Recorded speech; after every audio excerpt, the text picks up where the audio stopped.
Miami Condo Mondays is a live podcast on the first workday of the week at 4 p.m. South Florida time. The program features former journalist and current Wall Street consultant Peter Zaleski of the Miami Condo Investing Club and former lender and veteran condo broker Jenny Huertas of CVRRealty.com. Recorded weekly in greater downtown Miami, this 1-hour discussion will provide a refreshing and sometimes controversial perspective on the state of the South Florida condo market from a pair of seasoned real estate professionals who do not always agree. The program won't tell you what to think about the South Florida condo market, but will give you something to think about before buying, selling, taking listings, or financing units. This podcast is not authorized by the Miami real estate industry and will quite possibly annoy many of its figureheads. Welcome to this week's episode of Miami Condo Mondays, broadcast live on the social media accounts of Peter Zaleski and Jenny Huertas. Happy Monday, Miami. This is Miami Condo Mondays. This is a 1-hour conversation between myself and my co-host. We're going to talk about everything related to the Miami condo market. I'm Peter Zaleski. I'm a condo consultant. I'm also the founder of the Miami Condo Investing Club. I also do act for witness. So any of you out there looking to sue somebody, especially developers, I'm the guy to call. More importantly, who is my co-host? My co-host is no one else but Jenny Huertas. She is my partner. She's the one I refer all of the incoming inquiries to in terms of real estate transactions. Jenny's a broker owner of CVR Realty. Check out her website, cvrrealty.com. She was a financier and she's been brokering real estate arm in arm, hand in hand with me since before the Great Recession. So she's got the track record, she's got the experience, and most importantly, she's got an opinion. We don't always agree, as the intro said, but we're going to definitely give you something to think about. Jenny, happy second week of the winter buying season. How's it going? Very good, Peter. Happy Monday. Happy Jenny, to be here. What do you think of that new intro? We're trying to step up our game now that it's winter. I'm not going to say it's perfect, but we're getting there. We're getting there slowly but surely. I like it. I was dancing to it. Jenny, what we're going to talk about today is we're going to talk about sort of what is the state of the South Florida condo market, both from a overall condo perspective as well as a vintage condo perspective. Vintage means those units that are 30 years or more. These are the ones that are under greater scrutiny as a result of legislation put in place after the Surfside condo collapse back in June of 2021. And the reason we're talking about this is all a preview for our November monthly meeting of the Miami Condo Investing Club, where I'm going to be not only laying out where we are today, where we were, but I'm going to be giving my my base case as to what to expect for this winter buying season. Jenny, this is the busiest time for condo shoppers. Why is that? Everybody parachutes into town. They come here for the weather. By the way, I don't know if you saw, but it just snowed in Chicago for the first time.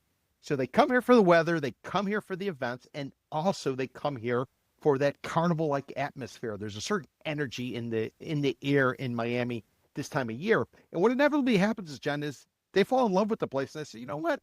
I deserve it. Maybe I should buy a second home. Maybe I should retire here. So they start doing their condo shopping. Now, as we work our way through the winter, what inevitably happens is, it takes time to figure out what you want to buy, what building you want to be in, what neighborhood you want to be in. And typically you end up closing sometime in the summer buying season. So winter goes from November, where we are, all the way through April, and then summer, that's going to go from May through October. So right now we are transitioning from summer and we just got ourselves into the winter. So what we're going to discuss is we're going to give people who are thinking about coming down here, or maybe they're already booked their trip. Maybe they're going to go on a cruise. They got a couple days in Miami or anywhere in South Florida, which is Miami-Dade, Broward, or Palm Beach County. We're going to give us what to expect, some ideas. We're going to talk about pricing. We're going to talk about availability. We'll also talk about supply. We'll talk about cap rates. We're going to talk about all of that type of stuff. So if you are watching this, whether you're watching it live, remember 4 o'clock Mondays, Miami time, and or you're watching on demand, understand that this might be a rough roadmap for you to understand if you are going to play the condo game, what you can anticipate. Yes, absolutely. So Jenny, can do you hear you me? have any?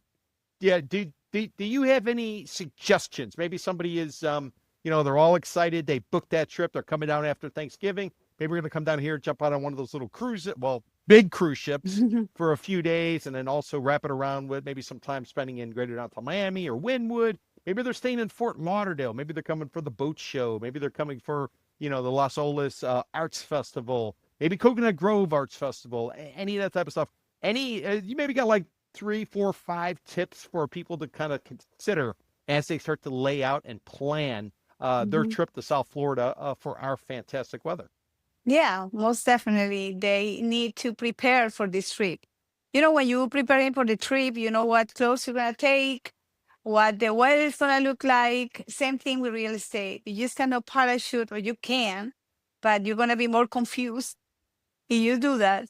You should prepare the same way you prepare with your clothes and your plans. If you want to learn about real estate, listen to our podcast, get ready, and definitely listen to the past episodes, because we're going to give you a pretty good idea. The reason why to listen to the past episodes is because we do this every week. So you can see the trends. You don't have to listen to all of it. You can fast forward if you want.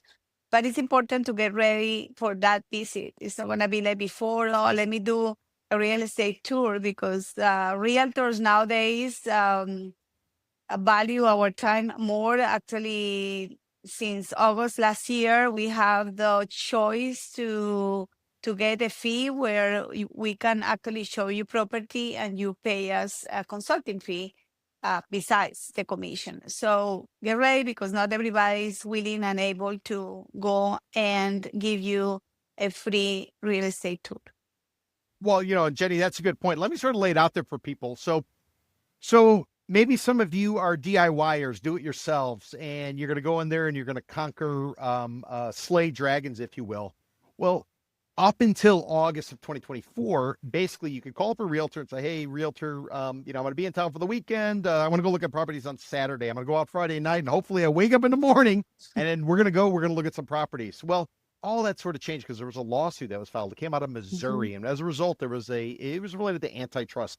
I'm not an attorney. Check with your attorney. You can read plenty of stuff on it. We also wrote about it in some of our reports, which you can find at miamicondo.club. Now, in order to go into a property, whether you are on your own and or you're working with someone, you're going to have to sign something. And what you're going to have to sign is basically something saying who is representing whom.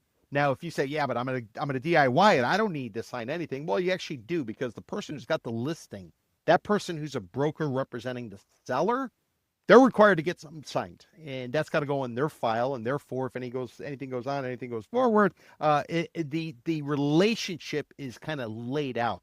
Now, you can DIY it and you can try it on your own, but you're still going to have to sign something. Now, if you decide to work with a buyer, maybe somebody like Jenny, a buy-side type of broker, that person will then, they'll ask you to sign something as well. And at that point, you'll have a fiduciary relationship. And depending on that relationship, that person will organize and arrange everything for you. All commissions are negotiable. Everything is negotiable. That's just kind of the way the market works. But it's no longer the day of parachuting in on Thursday, going out partying on Friday, and having some realtor drive you around on Saturday. Those days are sort of gone. Increasingly, many realtors, because like Jenny said, they're valuing their time, they're putting in place a consulting fee. And then typically, if you do, in fact, buy or purchase something, then that consulting fee may or may not be somehow discounted off of the commission. But again, commissions are all negotiable. Generally speaking, it's 3 points on each side, 3 on the buy side, 3 on the sell side. But depending on what the market conditions are, and depending on the skill set, and depending on the understanding, that commission is going to vary, much like an investment banker. Yeah. Like if you have a company, you want to take it private or public, or you want to do anything like that, there's certain skill sets. You reach out to them, and everybody's sort of got their own fee now. So the days of sort of that free ride, it doesn't really work that way anymore. Jenny, am I missing anything? Yeah, no, I'm just adding to it, because when the people have impression, if they go directly to the listing agent, they're going to have some sort of advantage in the pricing, because they believe that that commission that was going to be paid to the buyer's broker is going to represent a discount for them. And I'm sorry to tell them that probably not. Probably the listing agent made an arrangement with the owner where he gets 6 points, regardless of if he brings the buyer or he shares the commission with a different brokerage. So not always represent that. And on the other hand, they do have a closer relationship with the seller. So trust me, it's going to help you. It's going to represent the seller. So it's going to try to get the best price possible and the best terms possible. So this is important that people understand the relationships between buyers agents. And yes, it can be a little boring, but it's important to know and to be represented. Yeah, especially when you get into a market like South Florida. South Florida is a very volatile market. It's a market where, people parachute in, they want to sort of play the game, they get involved with it. They may or may not understand the market. They're looking for the quick hit, and they may or may not tell you whatever you want to hear. Now, it might not necessarily be the truth, and it might not necessarily depict what's really going on, but Yeah, it's an eat what you kill type of market, and therefore, if you've never been down here before, or maybe you have been down here before, you recognize the fact that this is a sell side market. Everybody is telling you about the Convention and Visitor Bureau lingo of 1,000 people a day moving to Florida, the gateway to Latin America, the trees grow to the moon, all that type of stuff. And it's very easy to get sucked up into all of it because you see the hmm nice cars, you see the pretty people, the booze is flowing. If you were back home, you might not be willing to drop $30 on a drink, but somehow, some way, when you get down here, like $30, that's no big deal. Let me go ahead and give a tip because that bartender was nice to me. So, you just be aware of that. And, if you do decide to work with someone, make sure they got a track record, make sure that they understand it. And, I would almost tell you in the point of the market we are in today, you kind of want to make sure that they got some battle scars. They've been around. If they haven't been around, they don't know what they don't know. Somebody who has been around, they might be a little bit more pessimistic and skeptical, but chances are they're going to help you to avoid what typically happens is new investors come down here. They bring their school of thought and they jump in.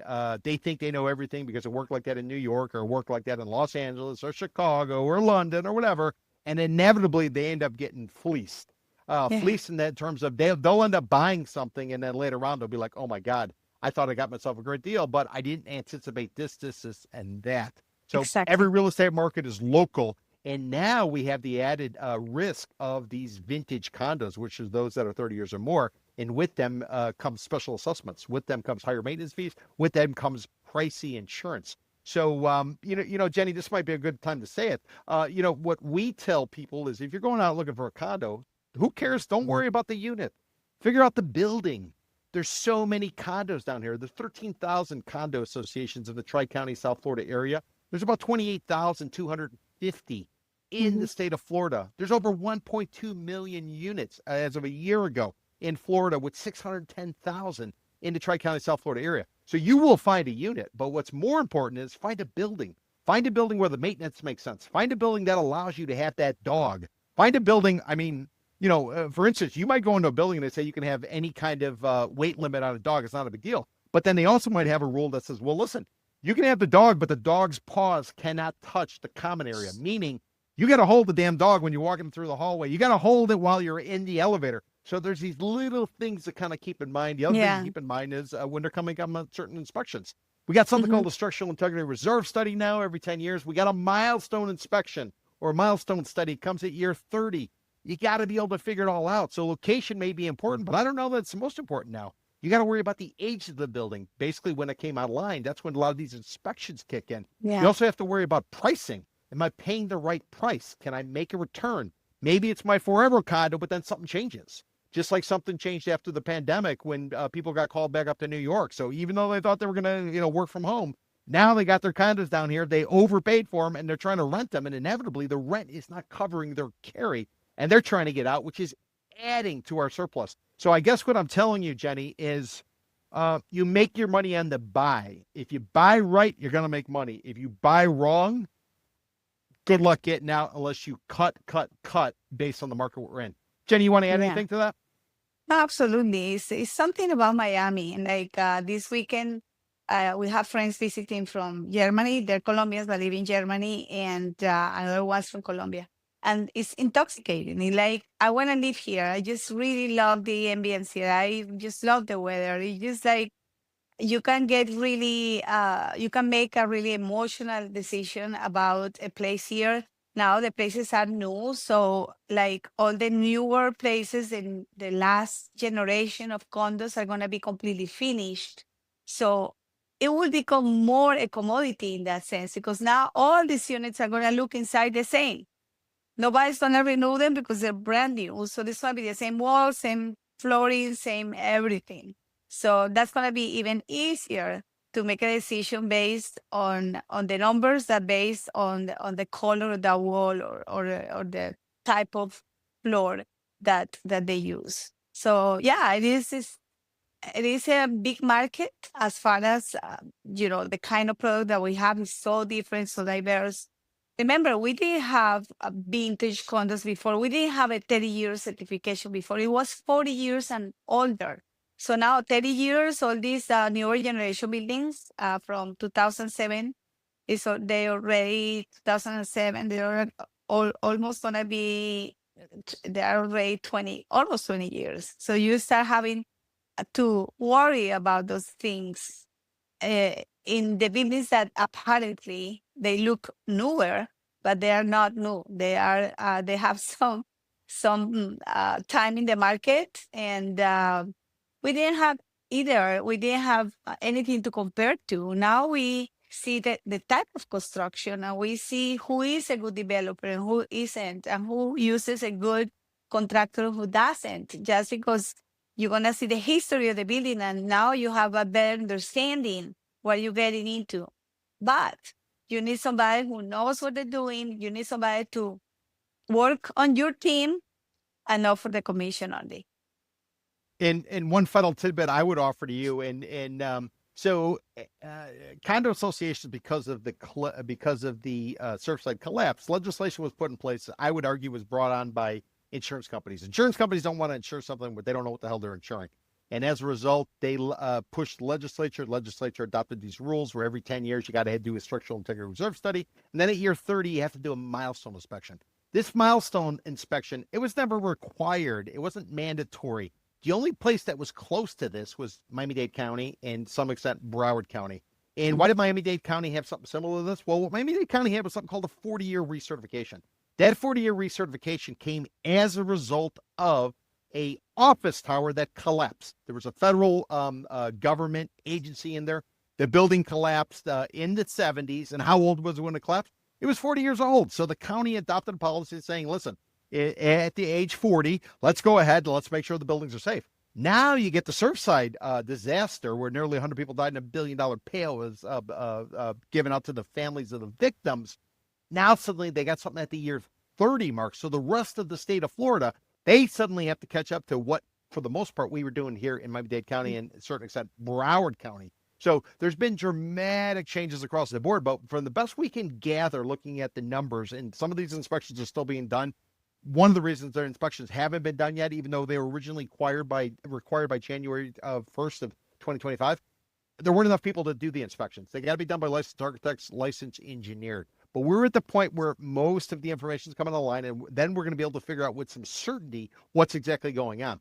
But we're ballparking it. If you buy one of these older buildings, depending on where it stands and what's going on with its milestone, we're saying if it is 4 stories or less, expected $25,000 per unit special assessment.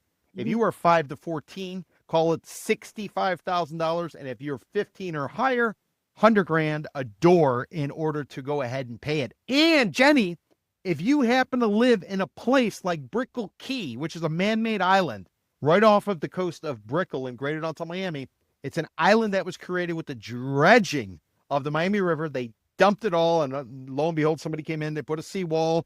They did what they did. A group out of Hong Kong came in. They bought most of the property. They're still building office towers and condo towers. And now they're getting ready to put up, supposedly, and I'm not sure it's going to go forward. Everybody in the market says it's going to get built, but we'll see. They're supposed to build a new Mandarin Oriental. It's going to be a condo, and then it'll be a hotel.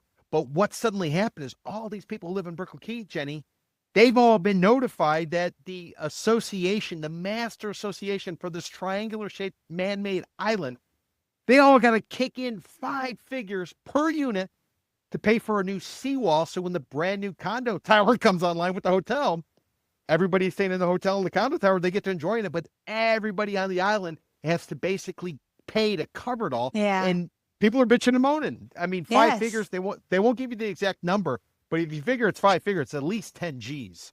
Who Right, knows wow. where it pencils out at? And whatever the construction costs are, they always double, and they always take 3 times as long based on my experience. Yes, absolutely. That's so important to take in account. We always look at the condo that has direct wall, I mean, the water access. I we say, oh Mm. my God, so how awesome is this? But this is not exclusive of Brickell Key. It is huge because it's such an area that is so popular. It was really kind of like kind of suburban life in this little a coveted island. It was so nice. I walk there all the time, but now they're upside down. The people is really nervous and they are worried because they are their place forever, and now they're gonna have to come up with this money. So it's gonna be interesting to see how many lawsuits are gonna come after the fact or during.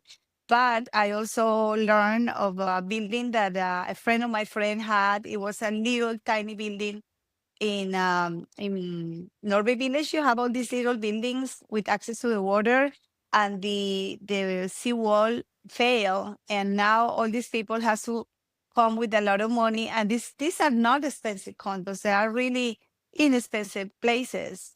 But the seawall probably costs more than the units. So every time you go and see a place that is cute, and you have to really pay attention to the seawall, or a house that has access to the water. Seawalls, seawalls, seawalls.